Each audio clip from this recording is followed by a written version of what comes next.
Y finalmente, parió Paula, dirían nuestras abuelas, finalmente salimos de ese predicamento en el que estuvimos con el cuerpo del genocida, el peor genocida que ha conocido nuestra historia, desplegándose como una sombra siniestra y amenazando con seguir proyectándose incluso después de muerto, ¿verdad? Porque la posibilidad de que el espacio físico donde pudiera haber sido enterrado se convirtiera en un lugar de culto y por lo tanto de apología al terrorismo era real. Tan concreta como lo que ocurrió en el mausoleo de Comas, donde se suscitaron hechos como esos y finalmente, y por eso, fue derribado. Y ese predicamento, hay que decirlo, se prolongó innecesariamente 6 largos días con la anuencia del presidente de la República y de buena parte de sus ministros, que optaron simplemente por lavarse las manos y declararse respetuosos de lo que decía el Ministerio Público. Lo dijo una y otra vez el premier Bellido. Y el Ministerio Público estaba atado de manos, porque había un vacío legal respecto a qué hacer, cómo disponer de los restos mortales de los cabecillas terroristas, un tema que quedó pendiente, no solamente en este gobierno, sino en los gobiernos anteriores. Y además, para evitar un escenario como el del mausoleo de Comas, donde, por cierto, Abimael Guzmán y su esposa Elena Iparraguirre tenían un espacio para ser enterrados. Si el día de la muerte del genocida, el presidente Castillo no sabía de esta situación, no estaba enterado, bueno, el ministro de Justicia, Aníbal Torres, se lo hizo saber, y se lo hizo saber muy rápido. Incluso llevó un proyecto al Consejo de Ministros. Sin embargo, en el Consejo de Ministros, todos, o por mayoría, dijeron no va, y tuvo que ser el Congreso el que aprobara el proyecto del Ministerio Público, que, como digo, ha terminado de resolver este tema. Lo preocupante, por decirlo menos, es ver desnudada la renuencia del presidente Pedro Castillo y de la mayoría de sus ministros y de su bancada en pleno de asumir la enorme responsabilidad que se les presentaba, de mostrar una actitud firme, de condena, de repudio al terrorismo, más allá de la retórica política, más allá de los discursos, reivindicar a las víctimas, a sus familiares y a la historia del Perú, tomando acciones concretas, tomando la iniciativa legal que no quisieron. Claramente aquí lo que no hubo fue voluntad política. Fernando Díaz. Al fin y al cabo, al hombre le pueden quitar las cosas, menos lo que tiene acá. A nadie, así lo maten. Y si no muere, esto quedan los demás. La noche en que fue capturado, Abimael Guzmán sabía de sobra que aquel gesto de apuntarse la cabeza con el dedo índice tenía en el fondo un mensaje subliminal que 29 años después de su captura no hemos conseguido descifrar. Estas personas creen que Abimael Guzmán es un líder mesiánico, creen que es una especie de salvador de la humanidad y todo eso. Entonces ya se imagina que estos terroristas pues quieren los restos de Abimael para adorarlo prácticamente como un semidios, para rendirle culto. La última morada, el descanso eterno. Del polvo vienes y polvo serás. Finalmente se aprobó en el Congreso esta semana que el cadáver del más grande genocida del país arda a 900 grados en un horno de cremación y se convierta en cenizas. ¿Cuántas horas se demora en consumir un promedio? Un promedio entre 1:30 a 2 horas demora un cuerpo, dependiendo del peso del difunto, ¿no? ¿De todas maneras tiene que pasar por la trituradora? Todos tienen que pasar por la trituradora. No quedará nada de él, pues todo irá a una trituradora como esta. No se salvará ni el último hueso. Para él, los peruanos no queremos ni una lápida, ni una cruz, ni corona. Si se le arroja al mar, que sea más allá de las 200 millas. Parece ser poco para un ser despreciable que hizo de este país un infierno en la tierra. Que se deshagan del cuerpo, que se deshagan del polvo, es lo mejor que se está haciendo. Porque inclusive, si el polvo de Abimael Guzmán lo aventaran por un excusado, te apuesto que a ese excusado van y le prenden velas. Porque así de fanáticos son estos pro pensamiento Sendero, pro pensamiento Gonzalo. Las viudas de Guzmán lloraron en redes sociales por el deceso de su cabecilla. Nos ha dejado en cuerpo, pero sus enseñanzas, su legado, sigue y vivirá siempre con nosotros. Honor y gloria eterna al presidente Gonzalo, el más grande marxista, leninista, maoísta de nuestra época. ¿Él fue humano con esa gente? No fue humano. No es cualquier persona, es un genocida terrorista. Y somos peruanos y que hay que tratarlo como debe ser. Es un terrorista. ¿Qué hacer con los restos de un delincuente decrépito que a sus 86 años parte de este plano ha sido durante 8 días una papa caliente para las autoridades del Ministerio Público y el Congreso, pero sobre todo que ha pintado de cuerpo entero al Ejecutivo? Deja al gobierno muy debilitado, ¿no? Porque no tomó decisiones oportunamente, no hizo en el momento en el que debía hacerlo el reconocimiento a las víctimas a partir de la muerte de quien ha significado para el Perú sangre, el sufrimiento y dolor. Lejos de eso, pensó que con un Twitter diciendo el Ministerio Público resolverá era suficiente, sin hacer lo que tenía que hacer como presidente, que era mandar un mensaje claro. Las mentiras del premier Bellido, quien negó haber debatido el tema en Consejo de Ministros, quedaron en evidencia. Y luego, los argumentos de los congresistas que votaron en contra de la incorporación del artículo 112 a la Ley General de Salud también revelaron un peligroso mensaje. Creo que ese es el mensaje peligroso que para mí como ciudadano me deja la inacción de este Ejecutivo. Porque que no haga nada nos está diciendo que el Guzmán debe ser tratado como tú, como yo, como el resto de ciudadanos, cuando no es así. Eso me parece realmente peligroso. Si tienen familiares, tienen que entregárselo a sus familiares como con cualquier otro ser humano, como con cualquier otro peruano. El congresista de Perú Libre, Guillermo Bermejo, ha dicho que los restos de Abimael Guzmán deben ser entregados a sus familiares como cualquier peruano. Pero ¿es este genocida, responsable de la muerte de más de 30.000 compatriotas, un peruano cualquiera? ¿Es Guzmán un peruano cualquiera? No, pues señor, por favor. Guzmán no es un peruano cualquiera como usted, como yo. No, él es el genocida más grande que ha tenido el Perú. El 13 de octubre del 2006, Manuel Rubén Abimael Guzmán Reynoso fue sentenciado a cadena perpetua en un megajuicio que duró 13 meses. Su expediente, dividido en 14 tomos, tuvo cerca de 9.000 folios, delitos sustentados uno por uno y que los magistrados, entre ellos el juez Pablo Talavera, tuvieron que hilar muy fino para no dejarle ningún cabo suelto a los abogados del Movadef. Se estableció en la sentencia una responsabilidad directa, es decir, que ya no estamos hablando de una autoridad mediata por dominio de la organización, sino una orden que da al comité correspondiente para proceder a ejercer una suerte de vindicta dentro de la estrategia militar de Sendero Luminoso. Que después él haya tratado de decir que bueno, fue un exceso, no quita que fue una decisión que le correspondió a él. Cuando Guzmán fue capturado, tenía 57 años, vivía bajo el alias del Cachetón, un monstruo encebado por la buena vida junto a la cúpula del llamado Comité Central.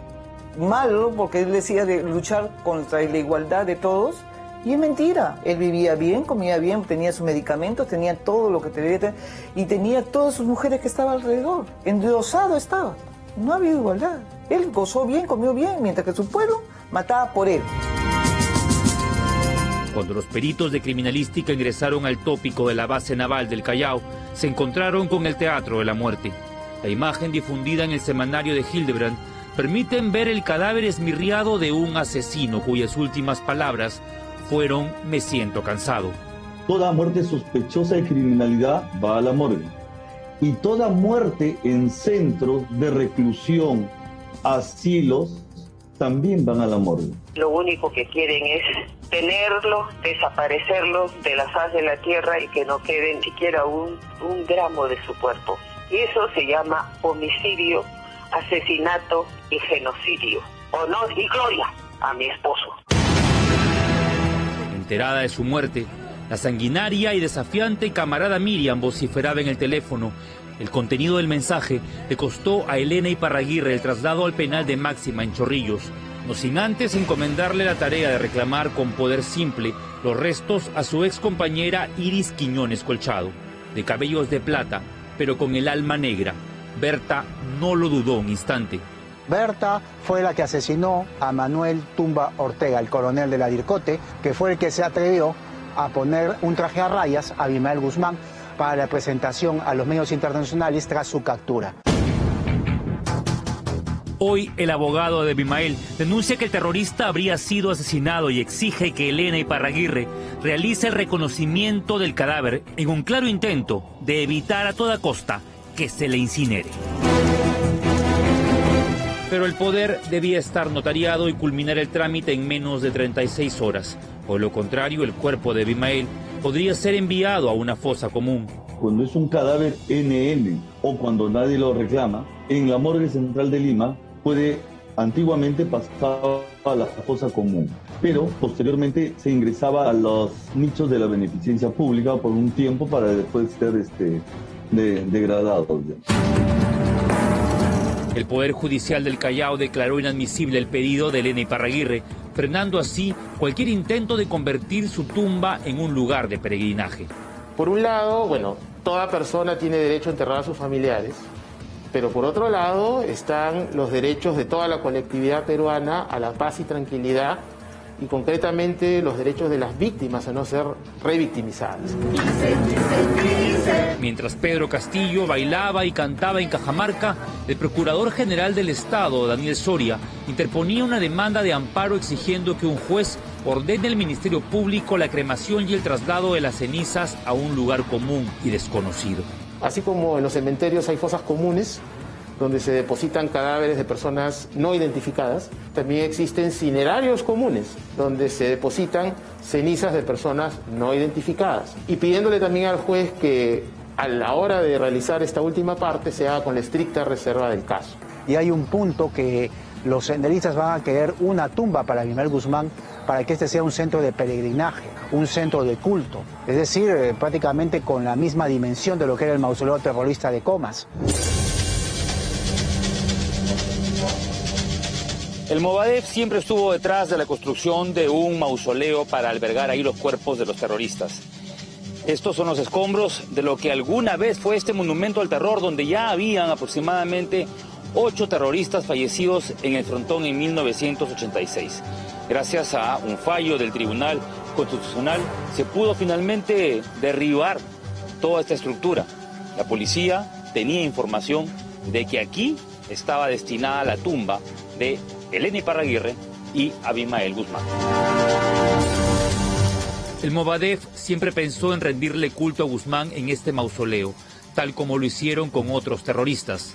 En el 2018, el Congreso incorporó un artículo a la Ley de Cementerios y este monumento al terror se vino abajo.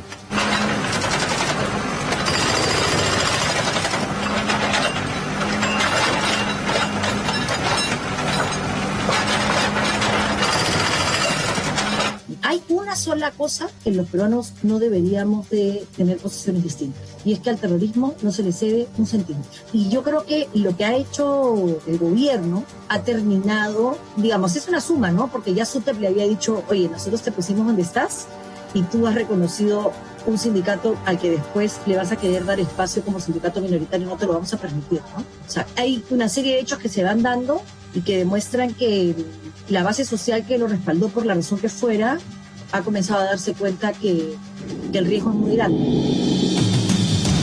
Finalmente fue el Congreso quien tomó la decisión sobre este tema. Con 70 votos a favor se aprobó la propuesta de la congresista Echaíz de incluir a la Ley de Salud un artículo que dispone que todo cadáver de un interno sentenciado por traición a la patria o terrorismo y cuyo entierro ponga en riesgo la seguridad nacional debe ser cremado. Las bancadas de Juntos por el Perú y Acción Popular se abstuvieron, pues buscaban también incluir en este artículo a los sentenciados por delitos de lesa humanidad, como Alberto Fujimori. Entonces lo que habría que preguntarse es si sucediese algo parecido con Alberto Fujimori, ¿habría un riesgo a la seguridad interna? A partir del lunes el protocolo será el siguiente. Una vez emitida la resolución fiscal, los ministerios de Justicia e Interior retirarán el cadáver de la morgue del Callao en un plazo de 24 horas. La Fiscalía debe estar presente en la incineración. La ubicación del horno donde arderá Guzmán se mantendrá en reserva. Estamos frente a un horno de cremación de alta potencia que hace un ruido además bastante fuerte. Por eso ustedes pueden escuchar el sonido que hace el motor de este horno. ¿Qué temperatura máxima alcanza este horno? La temperatura para la parte de cremación alcanza de 700 a 800 grados y el proceso de quema de humos negros o gases tóxicos alcanza 900 grados. Este es uno de los tantos hornos particulares que funcionan en Lima. A mayor corpulencia del difunto, más larga será la cremación. todo se quema bajo esta llama potente.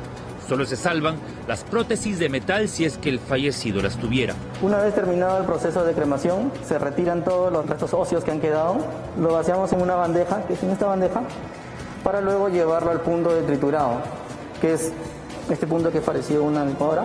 Y en este punto es donde se hace el proceso de cenizas a polvo, ¿no? Y ya se convierte en una molienda muy fina, ¿no? Sí, una molienda muy fina, ¿no? Y eso es lo que entregamos en una urna. Sin embargo, el texto aprobado por el Congreso indica que las cenizas serán dispersadas en tiempo y lugar reservados. Y eso ya lleva a varias interpretaciones. Sabemos pues que después de incinerar los restos o las cenizas es un promedio de 2 a 3 kilos. Eso podría repartirse en unos 40 o 50 porciones y distribuirse a nivel nacional y formarse en diversos departamentos y pueblos ermitas, sitios donde la gente que no entiende este problema puede ir a venerar a este sujeto. Las cenizas de los nazis fueron a parar a un río y las de Osama Bin Laden arrojadas al mar. La semilla del mal perdura aún en este gesto sobre la sien. Es muy distinto desaparecerlo sin que deje rastro, a hacer de cuentas que jamás existió.